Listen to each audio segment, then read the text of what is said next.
त्या ह्याची रजपूत साहेब वगैरे हे जे ते कुठलं खातं ते एक्साइज खातं आणि हे ससूनचे डॉक्टर अजय तावरे ते हळसवाला तो मुलगा आहे. अर्जाच्या अनुषंगाने आमच्या पुढच्या कारवाईसाठीची आमची परवानगी ती परवानगी आल्यानंतर मग त्यानुसार आपण कारवाई हे फक्त तुम्हाला माहीत असलं.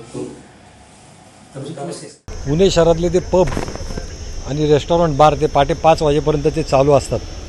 त्या पब चालू ठेवण्यासाठी हे जे अधीक्षक आहेत रजपूत आणि त्यांच्या हाताखालचे 4 कॉन्स्टेबल हे कशी त्यांच्याकडनं माया गोळा करतात. हे कालच तुम्ही तुमच्या टीव्हीच्या माध्यमातून आम्ही बघितलेलं आहे.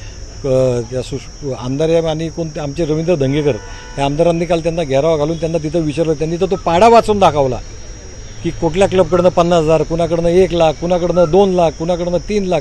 म्हणजे महिन्याला तुम्हाला जर 1 कोटी रुपये भेटत असेल, तुम्ही जर अशा पोस्टवर बसल्यानंतर तुम्ही जर असे 2 नंबरच्या धंदे करून त्यांच्याकडनं पैसे करत असेल आणि त्यातून तुम्ही जी काही मालमत्ता तुम्ही जमवलेली त्या मालमत्तेची चौकशी अँटी करप्शन ब्युरोकडनं व्हावी अशी आम्ही इथं तक्रार केलेली आहे. पुरावे तर आमच्याकडे काय नाही. आता शोधले तर सगळे पुरावे येतील.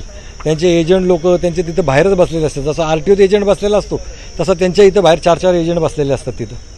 आता तुम्हाला पण सगळं माहिती आहे काय होतं आणि काय नाही. ते सगळं गोलमाल आहे. कोणाकोणाच्या विरोधात तुम्ही आता इकडे आम्ही केलेले ससूनचे डॉक्टर अजय तावरे यांच्या नावाने केले ते हरमोळ, परत ते घटकांबळे, अजून तुम्हाला सांगतो एक्साईजचे SP का कमिशनर काय म्हणतात त्यांना, चरणसिंग राजपूत, सुर्वे, समीर पडवळ, स्वप्नील दरेकर यांच्या विरोधात आम्ही तक्रारी केलेल्या आहेत की यांच्या मालमत्तेची चौकशी व्हावी.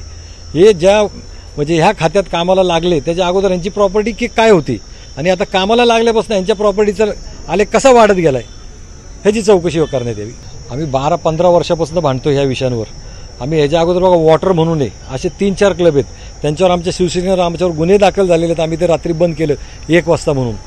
पण तेव्हा पण काय होतं, बंद करायला आम्ही कार्यकर्ते गेलो, पबवाल्यांचं यांचं साठवलोटं असतं आणि आमच्या पक्षाच्या कार्यकर्त्यांवर त्यावेळेस पक्षाच्या कार्यकर्त्यांवर गुन्हा दाखल झाला. पबवाल्याला काही नाही, 1-2 वाजता चालू होता तरी.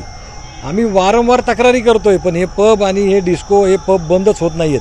हे पुणे शहर हे विद्येचं माहेरघर आहे, सांस्कृतिक राजधानी आहे आणि हे पब कायमचे पुणे शहरातनं बंद व्हावे अशी आमची मागणी. आता आम्ही तक्रारी करून थकलो. आता तांबे साहेबांनी आम्हाला सांगितले, आमच्या एक वरच्या अधिकाऱ्यांना आम्ही तुम्ही तक्रार पाठवणार, त्यांच्याकडून परवानगी आली की आम्ही चौकशी चालू करणार.